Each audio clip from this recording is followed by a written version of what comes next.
From the Ticats Audio Network, this is Tiger Cats Game Day with Courtney Stephen and Mike Daly.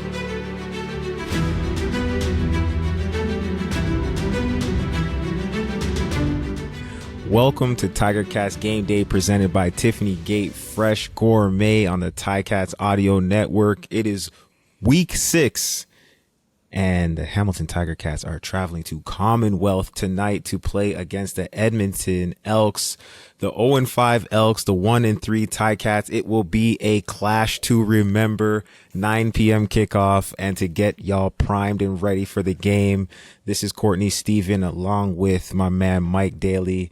And as always, when we kick this thing off, Mike, I want you to set the table for the listeners back in Hamilton and tell us how this game fits into the season that we are experiencing right now as Hamilton Tiger Cat fans.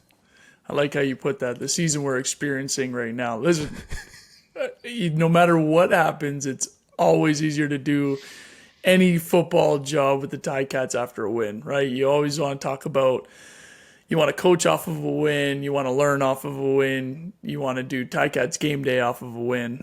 It's so much better, and that's what they got last week with Ottawa, and squeaked one out. Yeah, absolutely, but a win's a win. And now to flip around on a short week and head out to Edmonton, it's going to be tough. It's going to be tough on the legs, tough on the recovery, right, Corey? You remember those short weeks, man. It's not easy to do, right?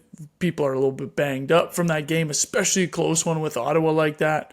And I'm sure Chris Edwards a little bit more on that last hit, right, on the last play to save the game, right? But that short week turnaround, Court, that's pretty tough, man, especially when you're traveling out west and sitting on an airplane. How did you deal with that as a player? Because I know everybody dealt with it a little bit different, but with the game prep not really there as much, right? Mental more so. Well, for me, it was all about getting to the stadium and getting on my routine while we had those amenities, because, you know, at your home base, you've got the nice cold tubs, you've got the nice hot tub, you got the shower you're comfortable with, you got your own locker that has all of the toiletries and stuff you're used to. You can hop upstairs, get your film session in. You can stay a little bit later to try and make up time. But when you head on the road, first of all, getting on that flight, your legs are going to get a little tight. So when you get off, you better have your kit prepared. You better get that foam roller out. You better have your bands, do some stretches, hop in that shower the night before the game, get a little steam going, because it's about getting to the game fresh. Ultimately, that's what it's about. Teams on a short week, the one advantage is you're not going to install a ton and you're not going to be overloaded with information. But what you really do have to do is go back through what you brought to the last game plan and iron out kinks. So in some respects, you're streamlining the learning for that game because you're not dumping a ton in. You're really just hammering out the kinks and going back to it with your best stuff. So I think, you know, it's better to have a short week in week 6 as opposed to week 16. And these guys are pros. As soon as the lights come on and they kick that thing off, all that good juju, all that motivation, all the adrenaline will kick in, and I don't know, all those tightness and soreness will go away. So we'll be seeing an Edmonton team fighting for their first win, trying to break that. What's the opposite of illustrious? Trying to break that 19-game losing streak that dates back over 1,000 days since their last win at home. And the Ticats, who are trying to generate some momentum, because, you know, 1-3, it's not where you envisioned yourself at this point in the season, but, you know, you're one game ahead of Ottawa now. And after this Edmonton game, you got a string of division battles. So to bring one back from the West would be huge. Ticats coming off a dramatic win. That energy has got to carry into this one. So let's talk about what else is carrying into this one, because I think there's a few lineup changes that could be interesting to look at for the Ticats. One of which would be Tyrone Riley coming back into play at that left tackle. So that bumps Kemp back out to the right tackle. And all of a sudden, we've got a Ticats offensive line that looks really familiar with David Beard, Coulter Woodmansey, and of course, Brandon Revenberg rounding it out. Does that give this team a lift or what? It has to, right? And listen, the thing that stood out to me the most last game was the Ticats sticking to the run game. You know how we talked about every team has, after 3 games, they have all the stats, all the percentages on 1st and 10. They run 5 receiver sets where 5 receivers are out there on the field and only 1 running back. They run the ball 33% of the time, right? Everybody has those stats. Well, the Ticats took those stats last game, flipped them on their heads, right? Gave James Butler the ball time after time after time. Matt Schiltz running the ball as well. And now to get this O-line that, you kind of envisioned being the starting group back and ready to go, that's only going to now benefit this Ticats offense that seems to have stuck to the run this last game. Now, only 1 game isn't a consistent effort, and it'd be interesting to see how they do in Edmonton here. But to come into this game after riding a little bit of that momentum and really not miss too much in terms of, guys getting banged up and having to sit out for this game or whatever, they're kind of rolling into this game with a lot of the similar looks.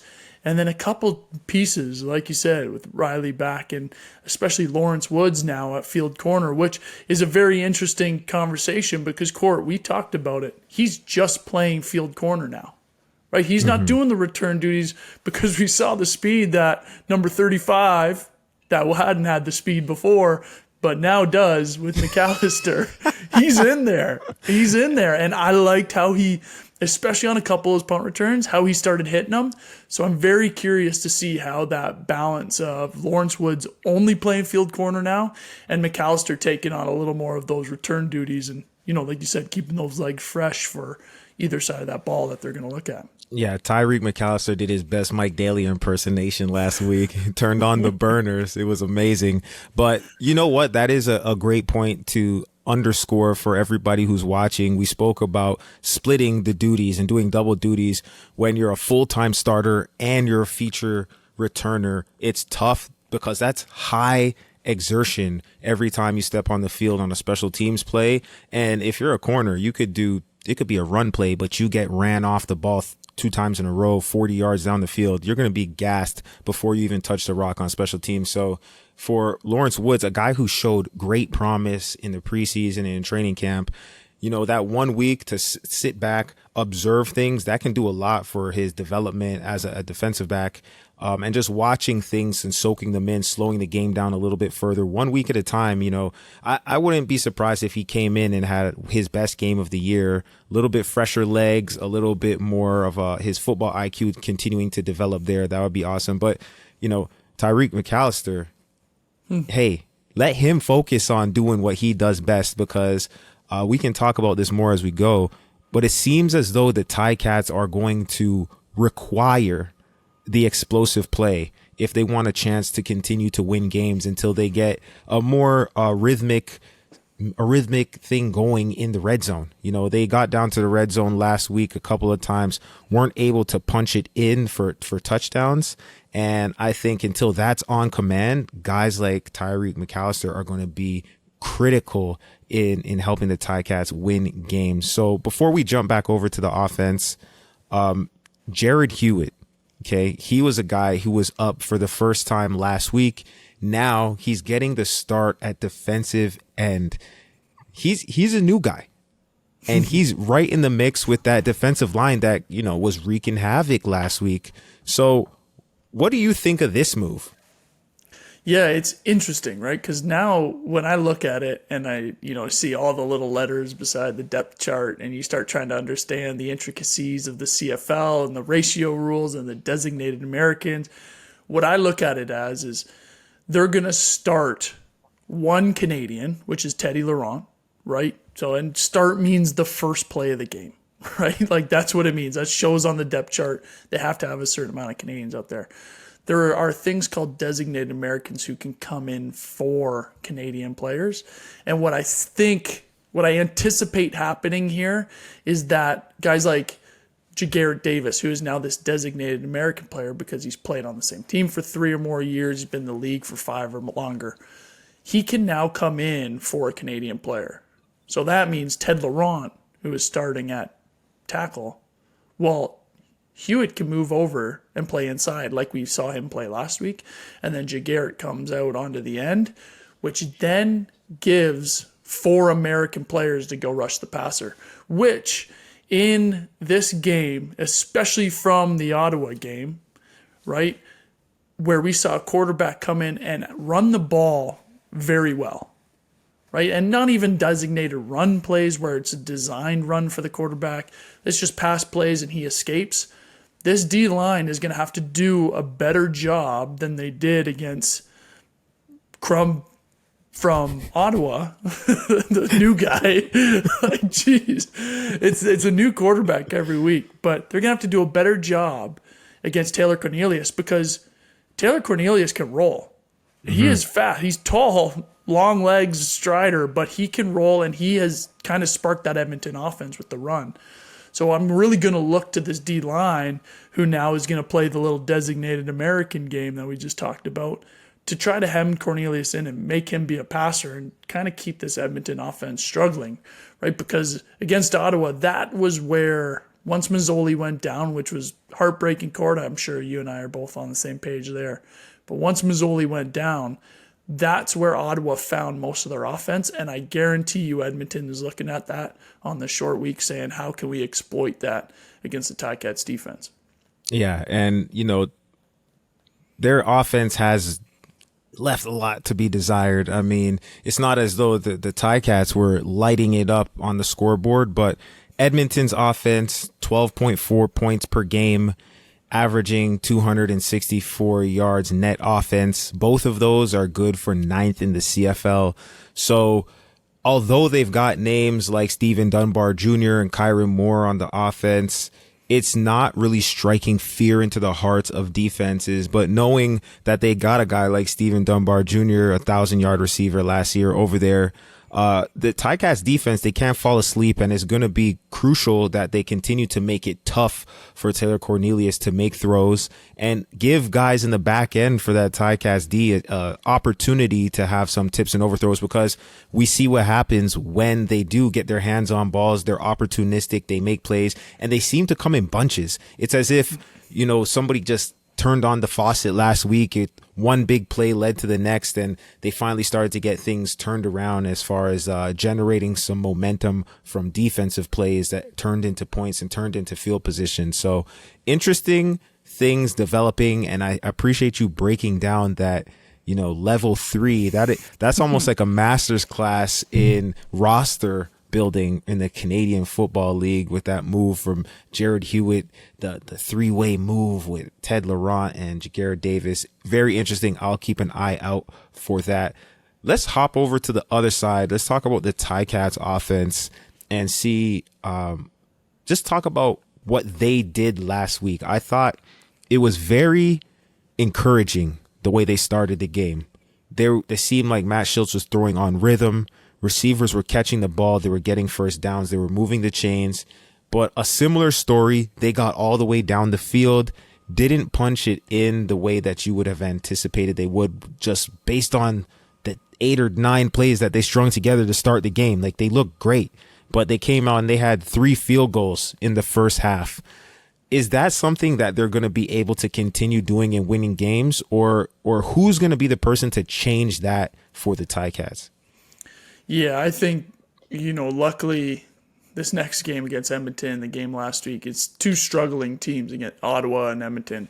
I think when you start looking at the better teams in the CFL, you're not going to win with field goals very consistently, right? Like the defense can step up and hold some good offenses to, low scoring games, but not often in the CFL, right? It just doesn't happen against these good teams, these really high efficient offenses. So these Ticats, they do need to start scoring in the red zone, right? And it almost seems like we're just repeating ourselves from last year, because that was kind of the struggle as well. I remember talking about it. So there's really no, it's hard to pinpoint the fix in the red zone, right? It's not like you're running too many different plays, but what it does stand out to, Court, because in the middle of the field, there is so much space. The DBs are worried about being top down, making sure there's no explosions, the big type of plays, right? The big bomb plays over their heads. But once it gets to that red zone, defenses feel a little bit more comfortable because they have an out of bounds behind them in the back of the end zone. So now instead of having to defend a field that's 60 yards long, 70 yards long, make sure everything's in front of you, opening up all those underneath windows for the receivers. Everybody on defense is a little tighter in that red zone.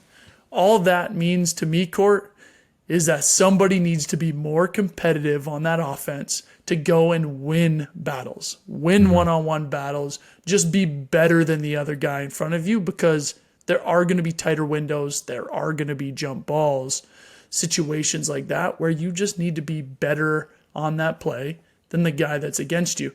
And when I think of that, I think of a guy like Duke Williams, right? Maybe he becomes that big body red zone target, right?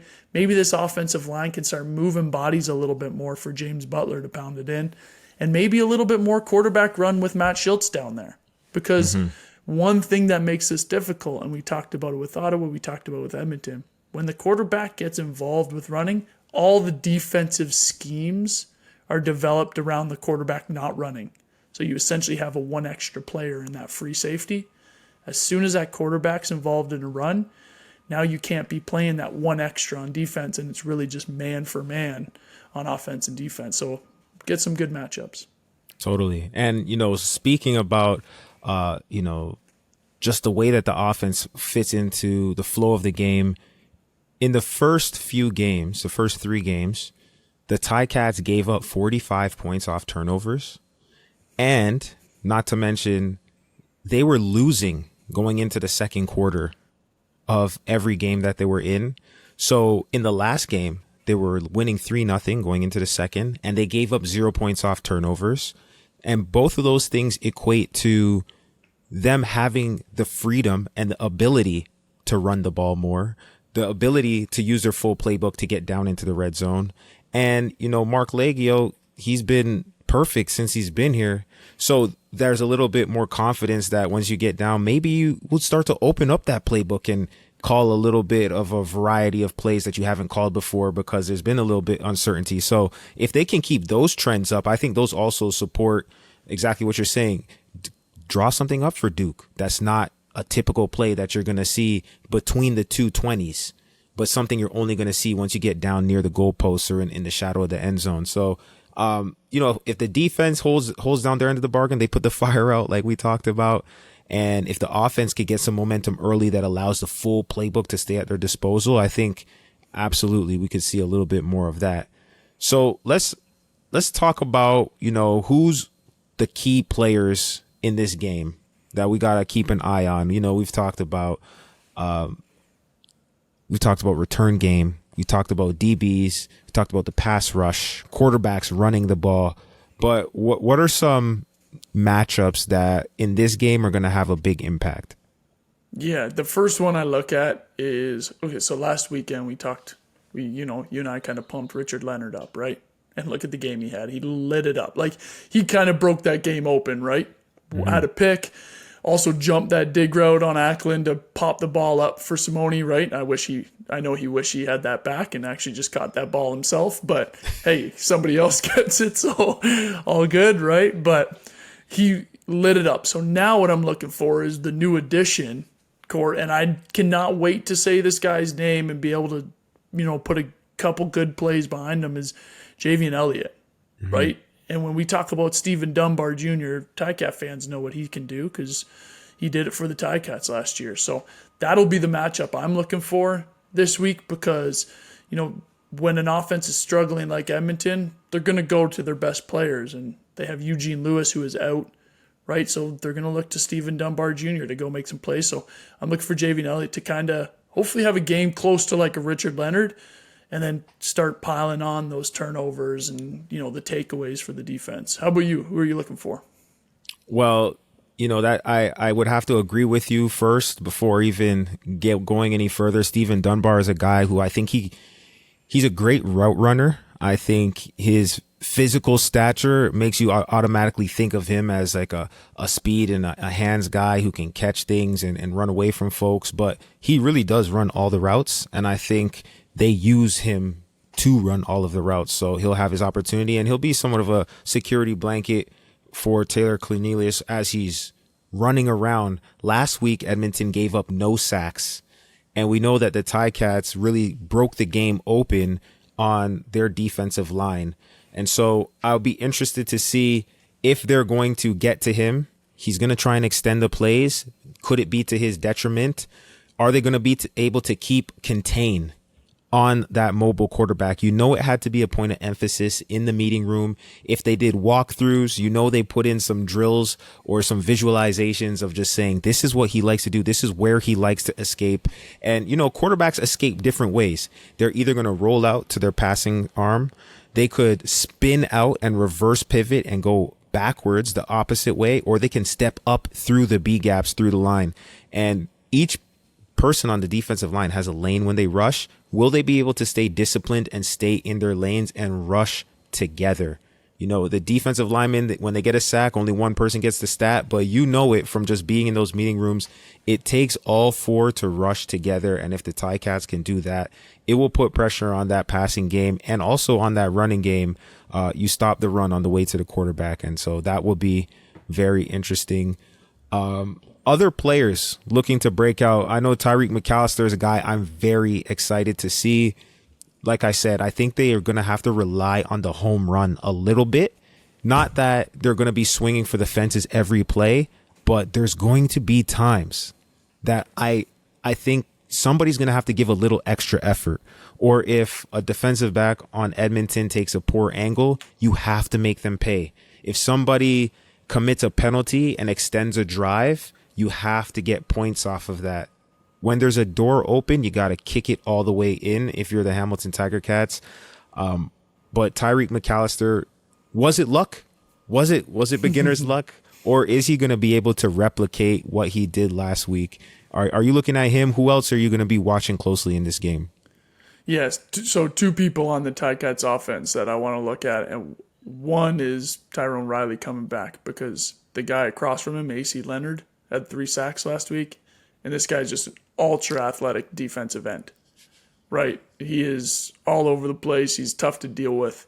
So I'm very curious to see how they can put up with him, because he's probably one of the toughest guys to deal with on that Edmonton defense, right? Can kind of wreck a game, just like we talked about with, Malik Carney's kind of popped into that type guy, and Jagarrett Davis, we know him as that, right? Those guys that kind of ruin drives, ruin quarters because of how well they can play. But where I'm really focused on is we have seen Duke Williams and Tim White have breakout games, a couple games back to back, right? We saw Tyreek McAllister have a good game last week with Richie Sindani, a bunch of catches, kind of that first down weapon. I want to see Terry Godwin have one of those games now. I'm just kind of waiting for, okay, this is the Terry game. You know what I mean? Tim White's had a couple of those, Duke's had a couple of those, Sindani, McAllister. I want to see this one be the Terry Godwin game. That's what I'm looking for. Yeah, and you know what? He did have that outstanding catch when they played in Toronto, but it would be good to see him have one of those in the place where you get 6 points for bringing it in. I think, honorable mention to Richie Sindani, who was 7 catches on 8 targets, and the only incompletion was arguably a catch in the back of the end zone over a defender's head, survived contact with the ground, but then the ball was knocked out after the fact. I think that was one of his games to say, you know what, Hamilton, I am as advertised. I'm here, and I'm here to make plays. So, all of those things, they feed on each other. And it's just momentum. And you find it in other little places here, there, and everywhere. And when you get that going, when everybody starts walking in stride together, man, that's a tough team to beat. But hey, before they can get there, before we can talk about them all being in stride, got to kick that thing off, and you got to just start with the first play. Kick it in bounds, Legio. Give them a chance. In Edmonton tonight at Commonwealth Stadium, 9 p.m. Eastern, it is the 0-5 Edmonton Elks trying to break their 19-game losing streak against our 1-3 Hamilton Tiger Cats, who are as fired up as they've been in a long time. Mike, I'm ready for this one. Are you ready? I'm ready, man.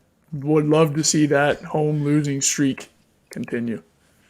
You and I both, man. And if you aren't going to be all the way out in Alberta, you can tune in on the Ticats audio network. That's listen.ticats.ca. This was Tiger Cats Game Day presented by Tiffany Gate Fresh Gourmet. My name is Courtney Stephen from Mike Daly. We hope you have a great game day. Peace. It's game day and you're ready. So are we. Let us know your thoughts. Email us at gameday@ticats.ca. Courtney Stephen and Mike Daly are here every game day with their insights into today's game. Subscribe to the Ticats Audio Network on Spotify or wherever you get your podcasts.